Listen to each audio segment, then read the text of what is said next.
Hello students. So the purpose of this video then is to demonstrate in a little more detail the aspects of the electromagnet, then the polarizer, then the Fabry-Pro Evalon.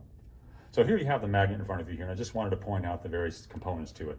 So you can see all these copper windings that are wrapped around these big pieces of metal right here. And the yellow outside are just some insulator to contain the whole thing. But in essence, what happens here is if you inject current into the magnet using this big power supply in the back and these two cables here, you'll get a bunch of current traveling through these coils here, which will set up a solenoidal magnetic field in the interior region to these coils here.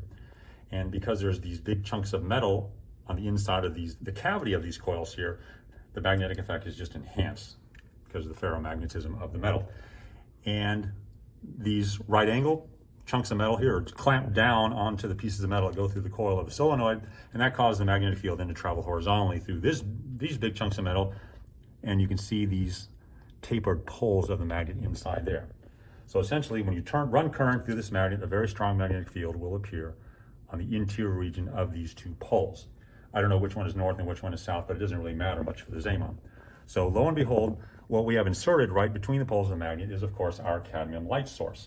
That's powered by a power supply in the back, and you can see it glowing nicely here. But as you know, the Zeeman effect is about splitting electronic energy levels in cadmium atoms with a magnetic field. So this is exactly how we get the magnetic field onto the cadmium atoms. So that's about it for the magnet. Cut.